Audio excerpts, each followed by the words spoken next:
Hey guys, this is Dr. Collin Goodine, and thank you so much for being here with us on the Thrive Bites podcast.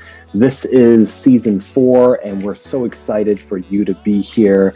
For those of you who don't know me, my name is Dr. Collin Goodine, double boarded in family and lifestyle medicine, and I interview the best and most passionate health and wellness experts of the industry on this platform. And we talk about plant-powered living, emotional resilience, and creating a thriving mindset. And this season, we're taking it live, we're taking it on multiple platforms, and we're taking it as a Q&A discussion as well as our interviewing of our guests. So we're super stoked about this, and please remember to like and subscribe down below, and we will see you. Welcome to the next episode. All right. Well, welcome everyone to the Thrive Bites podcast. I'm your host, Dr. Collin Goodine, and thank you so much for being here with us. You can be anywhere in the world, and I greatly appreciate you taking just a few moments to be here with us. We have a great episode for you today. Today's episode's topic is called Cooking with Intention, and we are bringing back a very, very special guest. His name is Chef Collin Goodine. And he is, just to summarize, this guy has so many accolades. It'll take us all day to go through this. But he is a plant-based chef and culinary coach that's been involved with food from the ripe age of 14. And he's been an executive chef for some of the finest wineries, restaurants, and hotels in Canada. He's been the founder, chef, and CEO of one of the most best high-end catering companies in the Niagara area, along with co-owning and creating various restaurants and healthy smoothie bars. Currently, he is, in the last 5 years, he's been more focused on how food relates to health. And he is the owner of UCC Incorporated and founder of the D2R Method. And his approach to food is one that creates confidence in the kitchen and deploys intention to eating. And he believes that functional cooking methods combined with intentional eating, every person can obtain their health goals, balance their lifestyle, and ultimately prevent disease. And currently he is in West Palm Beach. So without further ado, please welcome Chef Collin. Hello. Hey, Dr. Collin, how are you? It's a pleasure to be here. I'm doing well, my friend. I'm doing well, my friend. Thank you for coming back onto the show. We're very, very, very stoked and excited for you to be here. Oh my goodness, I love it here. This is great. It's I can't say enough about you, and I can go on. We can roll reverse if you want, and you can tell us all about you. But everybody knows about you, and thank you for having me on here. This is amazing. Definitely. Always a treat. Definitely very, very excited. And I am, the first time around when we had you on, we were touring around your kitchen, getting oriented to essentially, what a kitchen is like, in the chef's kitchen. I thought that was a lot of fun. So for those that, haven't seen that one, please check back on the earlier episodes. But for today, we're definitely going to go more hyper-focused on what you do, talk about your story, your origin, your transition as a, professional culinary career, and very, very fascinating, what I'm saying? And, I'd love to delve into it. So my first question is that, taking us back, starting from point A to point B, can you give us a snippet on, what was it like, traditionally working in your professional culinary career, and then having, to that light bulb moment of when, okay, I think I need to do something different? Yeah, absolutely. Sure. So it's been a long journey, right? Since, like you mentioned, since 14, and that started on fruit farms, just picking cherries, picking plums, picking peaches, that kind of stuff. And really, I was involved with food from a very young age up until now. But it was only about, 5 or 6 years ago that I started to understand, what food was and what food is. So I picked peaches. I went through the ranks like any traditional chef. You go to school, you learn the craft, and then you get thrown into the industry. And then you're taught, the sauces, the soups, the stocks, all of those things all the way through, really the fundamentals. And during that time, it's really up to each chef to evolve, to take a little bit from each chef that they learn from and each person they learn from to get to the top. And that's really the goal, is to get to the elusive chef position of a great restaurant or a great establishment. And I did, and that was my goal. And as soon as I hit that goal, I said, okay, I'm still not satiated. I'm still not satisfied. There's got to be more, because, I thought I was going to be a famous chef on TV and all of these things that we all think of. And so I wanted more. So there had to be more. And so I started opening restaurants. I started consulting. And then I opened a very large catering company. And it was at that point that I really got to understand the other side of food. And what I mean by that is seeing people's smiles, talking to people before and after any event, really connecting with humans on an intimate level. I still didn't really know yet what that meant from a food standpoint. It was just, I know that I'm doing a good job and you're liking the food and I love talking to you and I'm happy that you're happy.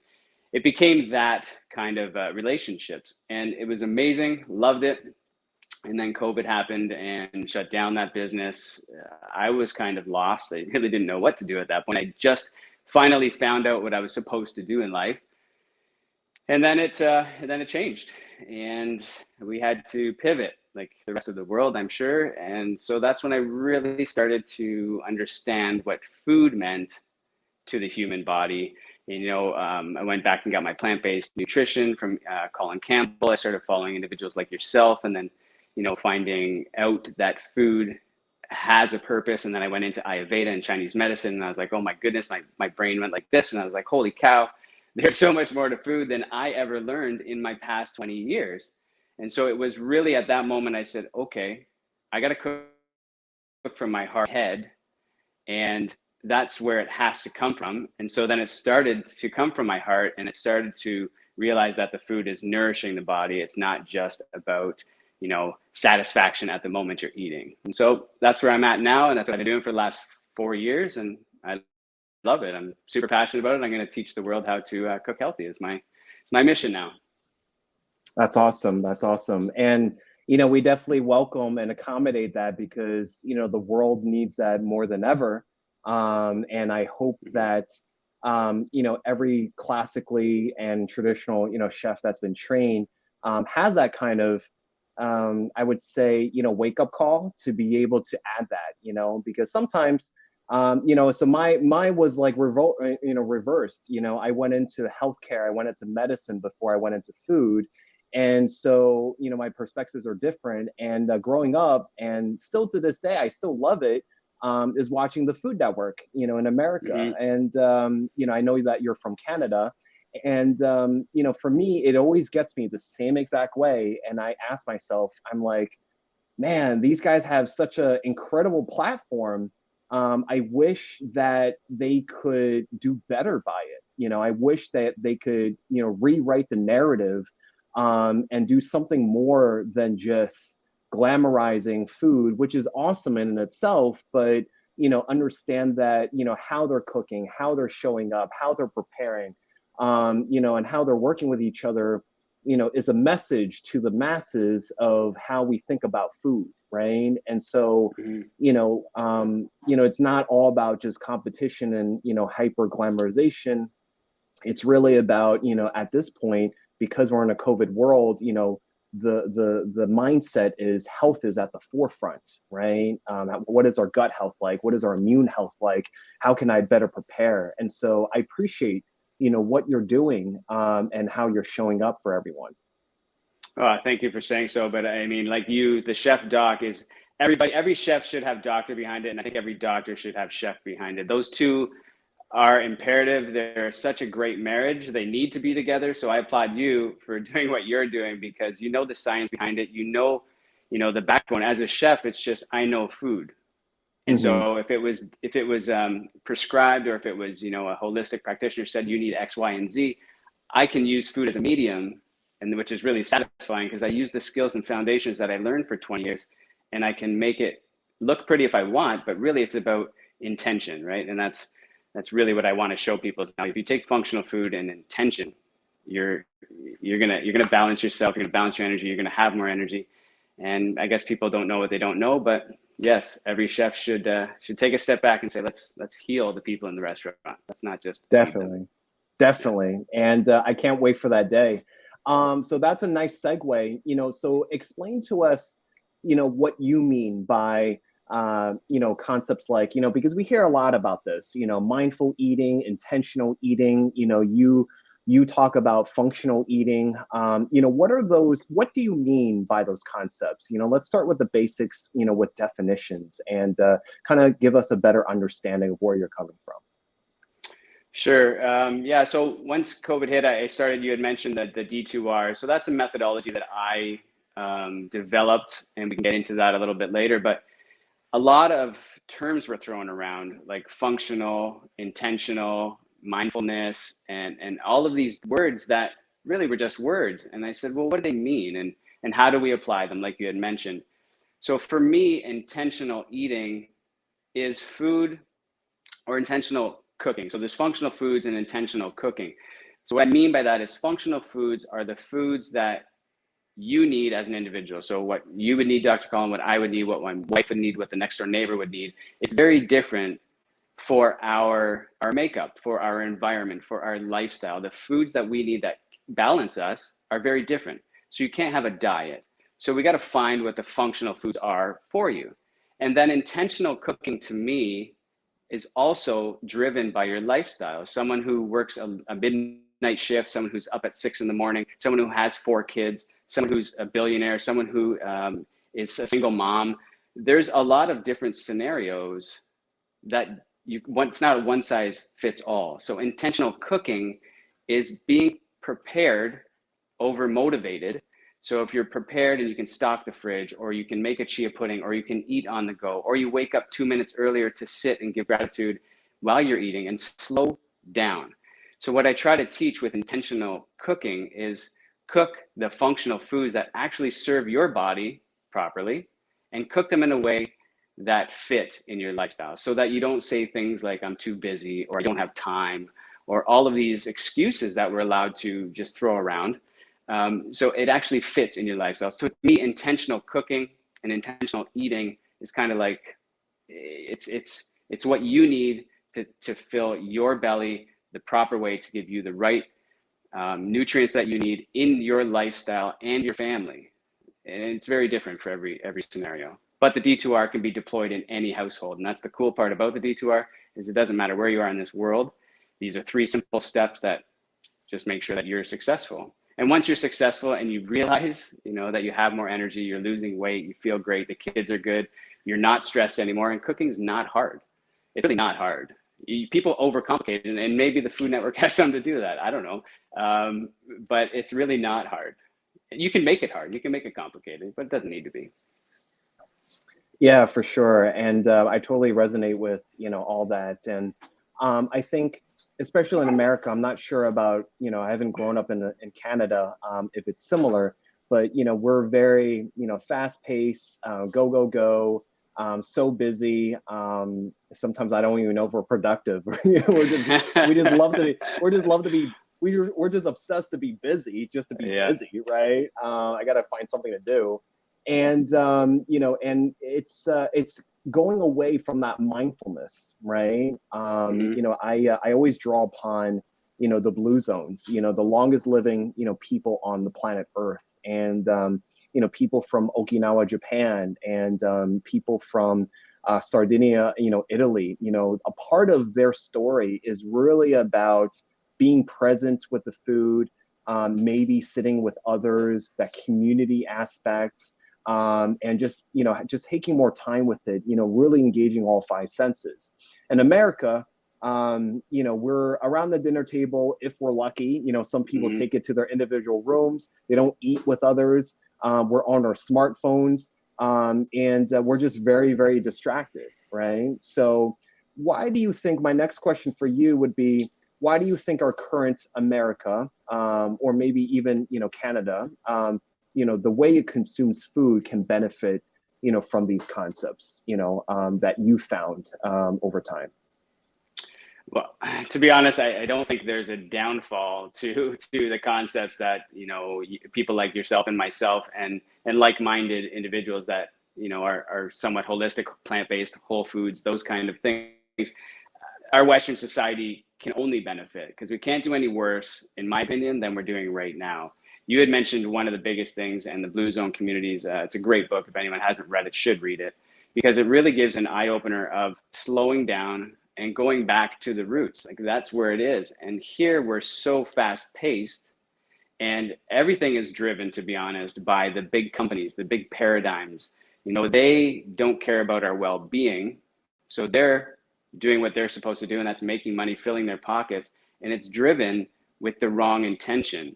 And we buy into it. We are a push-button society, and we get things to our door, and we get things quick and fast, and we eat a burrito, and breakfast burrito, and driving our car.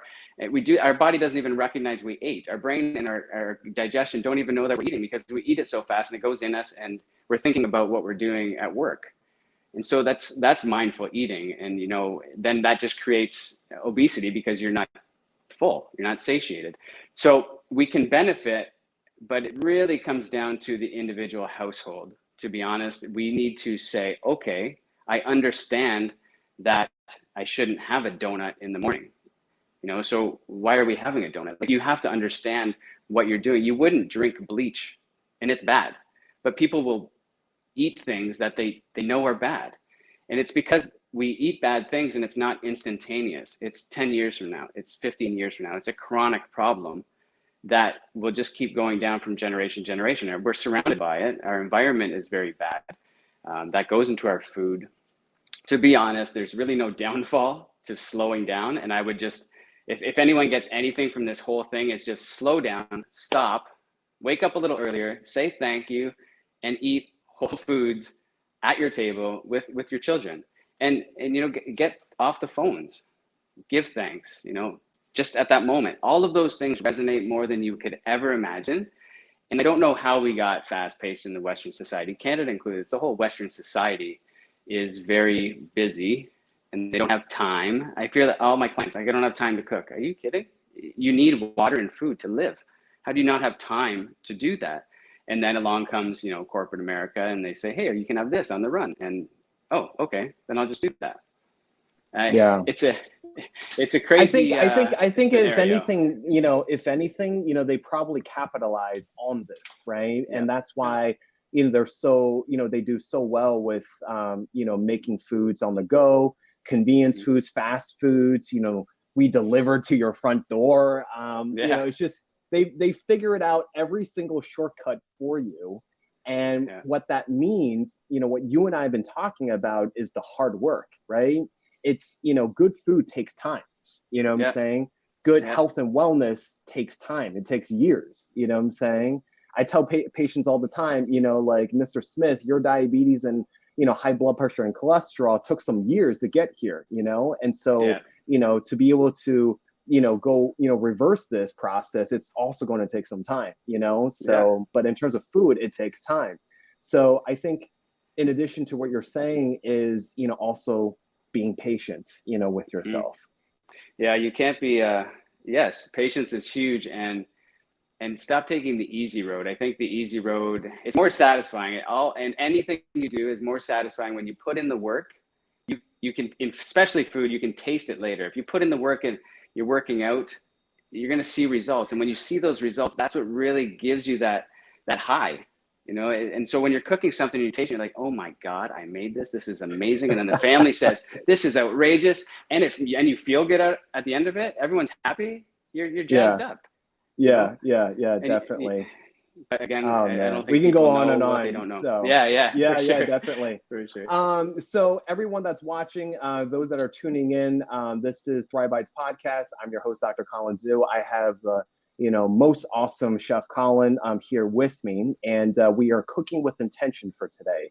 We're going to go to a quick commercial break. We're going to transition into a culinary demonstration. I cannot wait, and please type in your comments and questions, and we can ask them live here. So we'll be right back with this commercial break. So I know that sometimes, even if the road gets a little bit rough, or even if it gets a little bit blurry or foggy and I'm not really sure, I know I can still see it. If I try hard, I can still see what I want to reach. I knew there was going to be naysayers. I knew that that was going to be part of my struggle on my road to try to make the national team. And just like in every aspect of life, sometimes there's people that are not going to believe in you. But you have to believe in yourself, and you have to work not only hard, but you have to work smart. You have to know that those people sometimes, they say things like that just to kind of bring down your game, your mental game. But you have to stay resilient. You have to stay focused. All right. So we are back. We are transitioning to the culinary demonstration. And so, Chef, please tell us what you're preparing for us today and the why behind it. All right, so absolutely. So this is a take on the classic Reuben sandwich, you know, that has the rye bread, and it has the cheese, and it has the pastrami, and it has the sauerkraut and the mayo and all of those things that may or may not serve us. Well, they just don't. They don't serve us very well. So the reason I came across this recipe is from a client that really loved this sandwich. And I wanted to demonstrate this because I want to show individuals how you can take something, even classic dishes, and you can change them, turn them on their head, still make them look and taste possibly better than the original, and it serves your body well. So this whole sandwich is, you know, gluten-free, sugar-free, dairy-free. It's got oil, but it could have no oil. It could be anything you want it to be. And the cool part is that food can be manipulated. So this was designed to serve a client that had to first detox from liver. He had to detox his liver. You know, there's possible fatty liver, and he maybe wanted to lose some weight. Whatever his reasons were, we came up with this because this is what functional food and intentional cooking is. So once you do the detox and we get him in some juices, we get the nutrients going, this sandwich in his transition to where he wants to be isn't a jump forward like all these diets. Like, you have to do this tomorrow. This is a transition. So this is done with beets. It's got a lot of greens, dandelion, if you want to put dandelion in it. It's got sauerkraut, it's got pickles, it's got everything he needs for his digestion, and it will help him detox. So the food is functional, and it's super simple for him to prepare and implement into his daily routine. So this is a Reuben, okay? And it's way better than a Reuben. So all you need Can't wait. I love Reubens. So this one is a little bit different. We're going to use avocados. We're going to get good fats in it. That's really a big part of what his diet. He needed good fats, you know, salmon, omega-3s, those kind of things. So we're using avocado instead of the mayo. That's going to be our base there. We're going to use mushrooms instead of the pastrami. We're going to use a plant-based cheese, and we're going to use sauerkraut, but we're going to introduce beets into it. I am all about hiding stuff. I mean, especially for children. Taking the good stuff that your body needs and hiding it so you don't know it's there, I know it's there, and your body knows it's there. And that's all that matters, as long as you don't know, because that's when you say, no, I don't want that. So if you don't know, it's in there. Okay, so we're going to start with a frying pan. This can be done in the oven if you didn't want to use oil. It can be done on the barbecue. It can be done in a press. It can be done multiple different ways. I'm just choosing to use a frying pan. Okay. So first we're going to get the oil going. We're going to get it hot, and we're going to sear our mushrooms. Everything's going to be done in one pan. Okay. It's easier for cleanup that way. So we're going to put a little bit of oil in the pan, and we're going to toast our bread. Again, if you didn't want to do it this way that I'm doing it, you want to make it even easier because that has to fit in your lifestyle. You need it on the go like that. Drop it in a toaster, press it down, pops up, done. That's how simple this is, okay? So you're gonna also need a pan in the back. The pan in the back is gonna be just to put into the oven. My oven is set at 380 right now, fairly high, and I'll explain why. What we wanna do with this sandwich, because there's a lot of wet ingredients, we wanna get it toasted really well on both sides. That's the whole point of doing this right now, okay? So we're just gonna get this nice and hot, and we're gonna put our bread in it. So I have Ezekiel bread. You can use any kind of bread. I really like Ezekiel bread, okay? We're going to get it hot and toasted on both sides. While that's going, we're going to make the mayo. All right. So to make the mayo, I'm going to use an avocado. You just cut it in half. So I just cut all the way around and you just twist it. Okay, so the avocado is like this. You just cut it, you just twist it. It comes out like this. You can use this side, which we're going to use, but I just wanted to show you. Just take the heel of your knife and then stick it in and turn. And that's going to pop out the middle. Okay, but all we need is this inside because we're only going to make one sandwich. You can prep all of this ahead of time. So just go around with a spoon, scoop it out. You're going to put that into a bowl. Okay, we don't have to mash it up right now. We're going to add a little bit of lemon because we need that acidity. You can use vinegar if you'd like, but I'm going to use the lemon here because I find it much better. Okay, so you're just going to cut it in half any way you want. Squeeze that into your bowl with your avocado. Okay, the acidity here is going to keep it green as well. It's not going to allow the avocado to go brown. Okay, and we're going to put a little bit of red onion in here. We're going to need red onion for the other part of our Reuben. So this is just half an onion. You can see it here. And I'm just going to follow the contour of the onion all the way around with my knife, nice and thin. And these are called julienne. So we're going to use these julienne for our sandwich filling. But I also want a little bit of that raw onion in the mayo. Okay. So once you have the julienne like this, you're just going to take some of them, not all of them. So take some, we'll save this for the inside, and we'll save, just take this. And once you have a julienne, go the other way, and it becomes a small dice, what we would call like a brunoise. If you see that in a recipe book anywhere, that's what that means. We're going to throw that in. I'm just keeping an eye on our bread, making sure it doesn't burn. So I've got it on about medium high here. I'm going to probably heat it up a little bit, but you just want it to toast. You don't want it to brown. You're not looking to grill cheese right now. You're trying to just dry it out a little bit, almost make a crostini type, okay? So once you have that in there, we have to add the essential parts of the Russian dressing or the Thousand Island dressing that is typically on the Reuben sandwich. So I have some pickles here that I pickled myself, okay? This is just vinegar, tons of spices, like I got chilies and fennel seeds, those kind of things, dill, just simple pickles. And it's got vinegar. I don't use all those sugar and salt that you typically get with pickles, okay? So I added a tiny bit of salt, but it's mainly vinegar and just white distilled. You can use white wine vinegar, you can use apple cider vinegar, whatever vinegar you want, and a little bit of honey if you want to sweeten it, and water, and that's it. So again, you're gonna make long strips, julienne, okay? I'm just gonna do this quickly, and then simply dice it.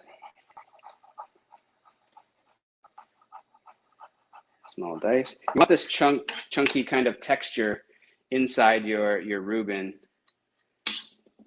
because otherwise it's just going to be very soft and chewy. So you want that contrast. I have a little bit of capers here. So capers are just pickled buds. You can buy the caper berries, which are they're full grown and they have the stem on them. So as many as you'd like, you're going to go in the same bowl. I'll show you the bowl in a minute. And then typically there's a ketchup. So there's mayo and ketchup in this dressing originally. I have a nice homemade tomato sauce here that I'm going to put in. This will just add a little bit of acidity, but it's going to add maybe the color that you want. Because we're not using mayo, it's not going to come out nice and pink, but we're trying to mimic, and getting a fresh tomato sauce anywhere you can, not a bad thing, okay? I just got to find my fork here. Whatever it is, I'll just get a new one. Okay, so once we have this, we're just gonna mash it up and make a mayo. So you can mash up the capers, they're whole right now. They can break up if you'd like them, doesn't matter. We're just gonna make this into a nice sauce that's gonna go over top of our mushrooms, okay? Well, forgot about my toast. I'm gonna show you the toast in a minute. I'm gonna mash this up quickly. You don't have to add any salt here. There's a brininess to the capers that comes through. So there's no need for salt. So that's all you have to do is mash that up quickly. You can put it into a food processor, I suppose, if you'd like, but it's only a small batch, so there's really no need. So just like that, done. Set that aside. Your bread, I'm gonna show you. So I have my pan is on medium high, like I said. I've toasted one side, I flipped it over, and I'm gonna show you. But now I'm gonna turn off my pan, okay? And I'm gonna show you this quickly. So this side right here, So isn't toasted, but it's dried. That was the second side. The first side looks like this. Okay, so it's nice and crispy, and that's what we want. We don't want the inside to be soft. Once that's done, you're just going to go ahead and put it into a pan with parchment paper, anything you want. So I just have a pan here with parchment paper. Just lay it down so it's ready to go for your filling. So the pan is super hot. You can see it's still smoking. I'm going to add a tiny bit of oil. Again, you could do this all into the oven. You don't need to. But if you've ever sauteed mushrooms, you know that they're going to set off the fire alarm. They have this tendency to do that. They smoke like crazy. What they do is they absorb the oil. Okay, they're like nature's sponge, and then they release water, and the oil and water smoke. And you kind of need that high heat with mushrooms to get them nice and crispy. So that's why I've turned off my pan. And then I have some mushrooms here. These are portobello mushrooms. They come in the big cap. You just julienne them a little bit thicker, as thick or thin as you want. Okay, so that's how thick mine are. And that's going to be our meat. You can hear that sizzle as soon as I put it in. And I'm putting it around the edges. So the residual heat from this pan is going to cook this mushroom. I don't have to turn it back on and smoke out the place, okay? It's going to absorb any little bit of oil that's left and the tiny bit that I added.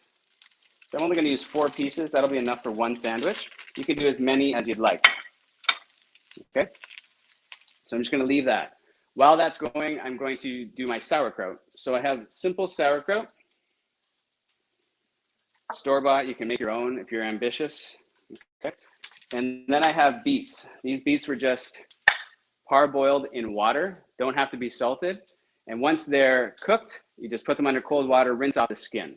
Okay, so as soon as the fork goes through them in the pot, take them out, cold water, skin will come right off and they look like this.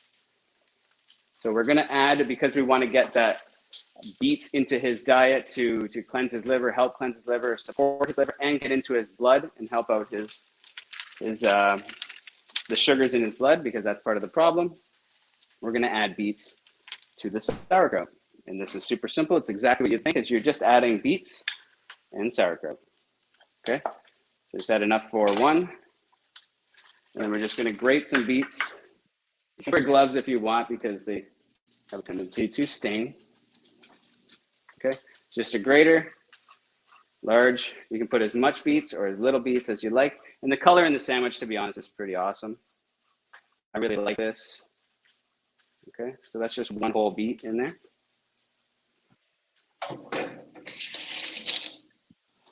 Okay, mix that up.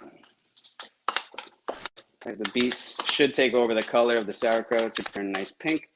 And this almost becomes like your pink Russian dressing or Thousand Island dressing. And there's your color. Okay, so simple. While we're doing the mushrooms and the top and the bread, you just made all your condiments. All right.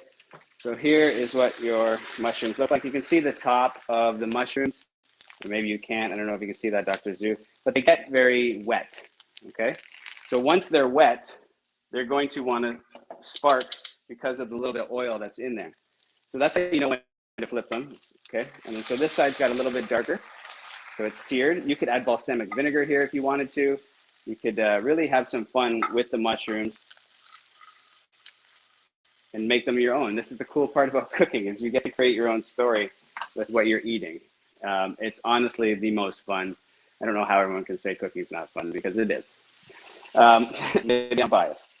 So I'm going to turn my heat back on now that there's no fear of the alarm going off. There's no smokiness going to happen. And I'm going to add those julienne onions. Okay, so I want to add leafy greens to this sandwich. Okay, you can use dandelions, kale, spinach, collards, anything you want to get into your diet. This is how you're going to do it. You're going to wilt these. Okay, we're not going to wilt them so much that we lose all the nutrients, because we still want them to be, you know, nutrient dense. You can put them on raw if you'd like. That's up to you. So I'm just going to go ahead and add those julienne onions to the middle of the pan. I'm going to show you here. You see it. So they're just in the middle here. So they're going to continue cooking while these guys do. And my pan is on medium. Once those onions are, you know, translucent and they're a little bit softer, we're going to go ahead and add spinach and all those greens. Okay, I'm going to speed this process up right now. So let's pretend that my mushrooms are done, and they're pretty close to being done. I'm just going to set them aside while we cook our onions. Okay. You're tossing them around. So really just sauteing onions at this point. It's nothing crazy. I like the long ones. You could dice them if you'd like. We're going to add a tiny bit of garlic. So I have pureed garlic here. You can use chopped garlic, any kind of garlic, okay? It's like half a teaspoon. Chef, I have a question. Yes. Is there any reason why you chose red onions versus like white onions or yellow onions? No, there's not really. I mean, they're sharper. And I think with this sandwich, they work a lot better. And we don't really need the sweetness. So when you're sauteing red onions, it's not like caramelized onions. You don't really get that sweetness. And so if I wanted the sweetness, if I was making my tomato sauce or something like that, I would definitely use white or yellow. I'd want to extract all those sugars. This here, I want that sharpness, and the red onion works. And it also doubles as part of my mayo. So I can use it in 2 different applications. Awesome, thank you. Yep. So as soon as they're, you can see them here, they're kind of sauteed. I'm gonna go ahead and add spinach. This is just baby spinach. You can use any kind of spinach. And we all know that spinach, you're gonna add a whole bunch and it's gonna come down to a small amount. So don't add a little bit because you're gonna end up with like a teaspoon of spinach. So 2 good, real good handfuls in here. And you're just gonna toss it around. So that's how much, if you were taking note. There's quite a bit in here, okay? And I wanna just toss it around. Let it move around the pan. What it's gonna do is pick up any little bits of mushroom flavor or the garlic or all of those flavors that we want to pick up. Make sure you move it. You don't want it to burn. Okay, I'm gonna turn off my my pan. It's definitely hot enough. And we can talk about the pans too. A big part of the D2R is the reset part of it. So getting rid of toxic pans like Teflons and stuff like that. You want to get a good pan. These are actually ceramic. It's a good all-around pan. It's the green pan, if anyone wants to know. So you can see here, it comes down quite a bit. And I'm gonna stop right there, okay? You can take this further. I don't want to. I wanna keep some of those nutrients in there. So I'm happy with this. I'm gonna leave it, okay? But definitely go as far as you'd like. Now we gotta build this. So you're gonna find your pan. Here's our mushrooms here, you can see them. And then you find which side you want. So you want the outside a little bit crispier, or not. That's entirely up to you. And go ahead and lay them like this. We're gonna lay them, we're not gonna put it together, we're gonna put it in the oven as is. You're gonna go ahead and find a cheese that you like. So this is From Your Heart, I believe it is. From Your Heart, does that make sense? Follow Your Heart. Follow Your Heart brand. I usually use BioLife, but you can use, if you like Daya, use Daya. Any kind of plant-based cheese, okay? Or you can be ambitious and you can, text me and I will give you a way to make cheese if you want that recipe, and you can make your own cheese to put on here, and it's just cashew based. This one's coconut, okay? So we're gonna go ahead and put cheese down because we need cheese. This is a smoky flavor. If you would just get a regular cheese and you wanted to add smokiness to it, this is a smoked provolone flavor. You could add smoked paprika to your mushrooms, or you can add smoked paprika to your spinach and get that smoky flavor into this sandwich. So we're gonna take this, we're gonna put it in the oven, okay? And then it's gonna melt a little bit. When it comes back out, it's gonna be exactly the same way it is now, okay? And then what we're gonna do is layer the mushrooms on top, just like this. So there's 4 mushrooms. I lay them this way, and if this makes sense to you, tell me if it doesn't. So I lay it this way, so east-west, because when we cut a sandwich, normally we cut that way.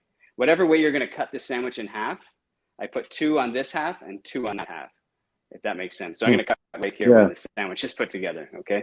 Otherwise, it's hard to cut through and it actually makes the sandwich into a mess.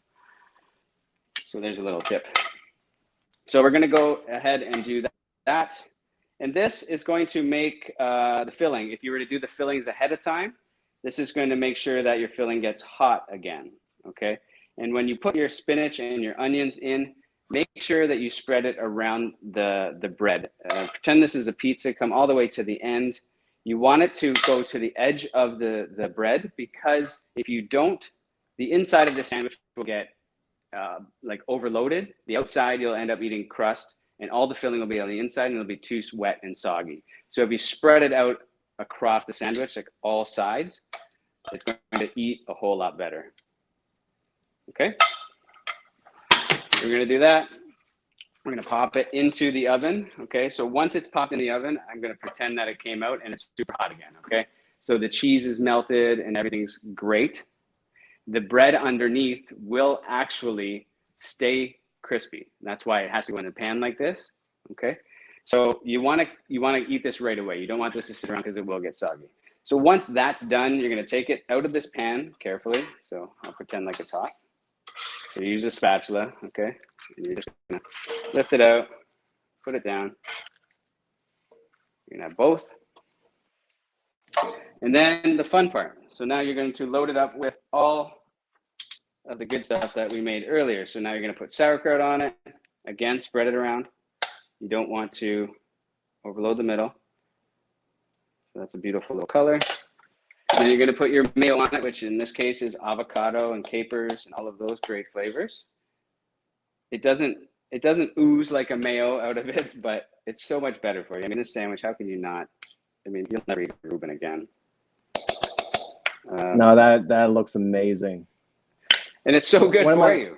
One of my favorite things about plant-based cooking is the fact that, you know, it's the colors, you know what I'm saying? It's the colors, it's look at that. The visualization of all these great, you know, phytonutrients and antioxidants. You know, we just had someone comment in, you know, they were commenting how red onions are, you know, have more antioxidants than, you know, white and yellow. And yeah, I definitely agree. And, you know, that's how we, you know, if you think about evolutionary, it's, you know, that's how we kind of had to find food, you know, hunters and gatherers back in the day. So, and this brings it back home. So I love it. And it's such a, I mean, like you mentioned, if you know what's in onion and you need that, you get it in. If you know what's in spinach and you need that, you get it in. It's such a great way to know your body, which is the D of the D2R, is to know who you are, know what you need, get that functional food in your kitchen, and then get it in your mouth. And this has so much goodness going on. It's unbelievable. And the thing is, this is tailor-made for a client that had to detox his liver and now has to support his liver. He cannot have carbs as crazy as, you know, pizza and pasta and all of those refined sugars. Okay, so we're trying to get him from point A to point B, and this is a beautiful transitional piece that fits in his diet. He loves it. He's happy. I'm happy. I mean, everybody wins.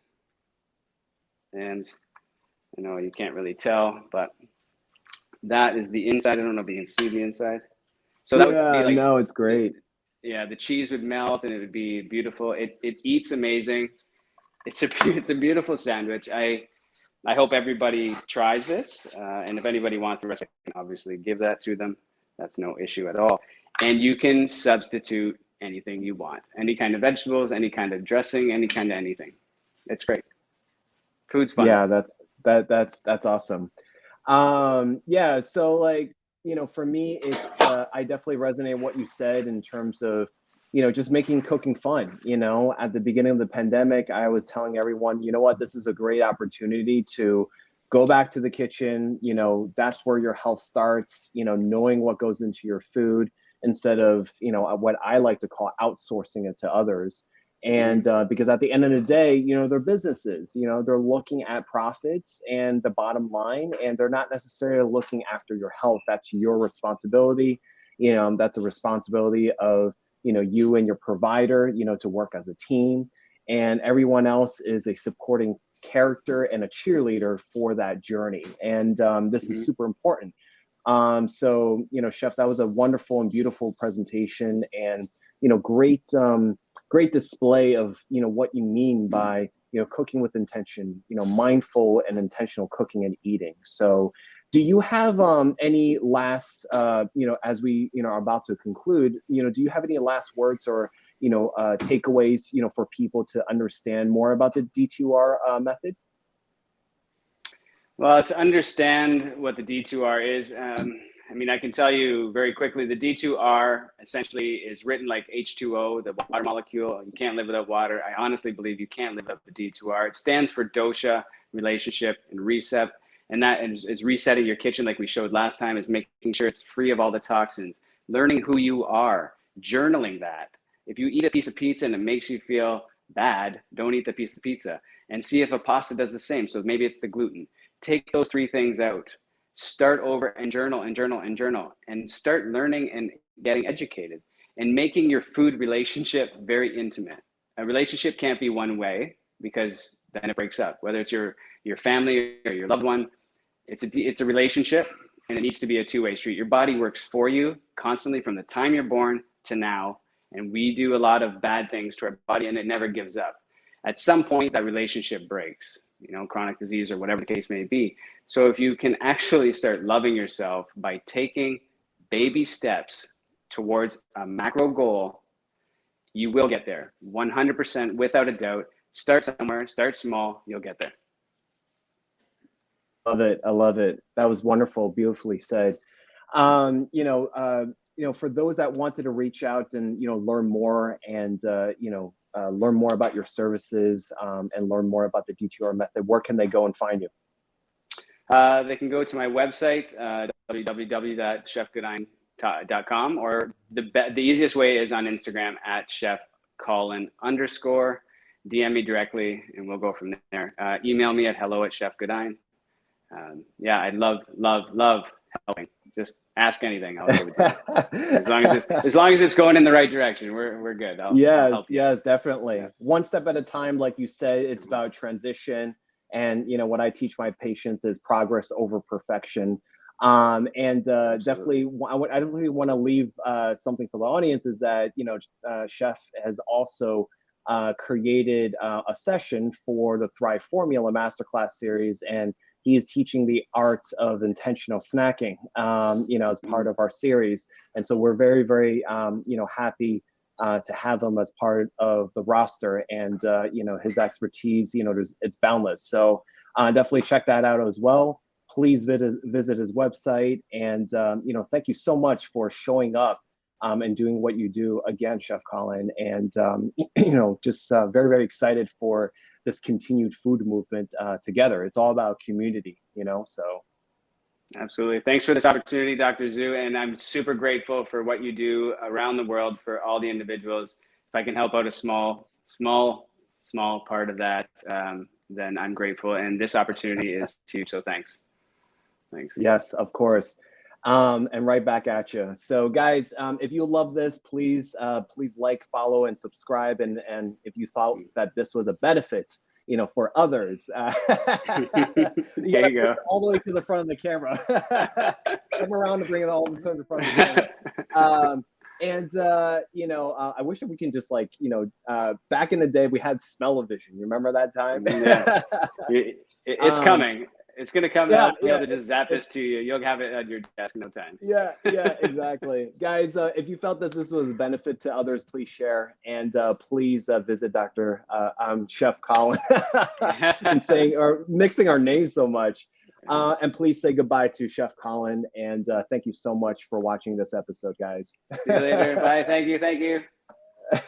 Guys, thank you so much for watching that episode. We hope you enjoy it, and please remember to like and subscribe down below so you can get continuous updates for future episodes and future guests. And we can't wait for this upcoming season, so don't forget to like and subscribe, and we will see you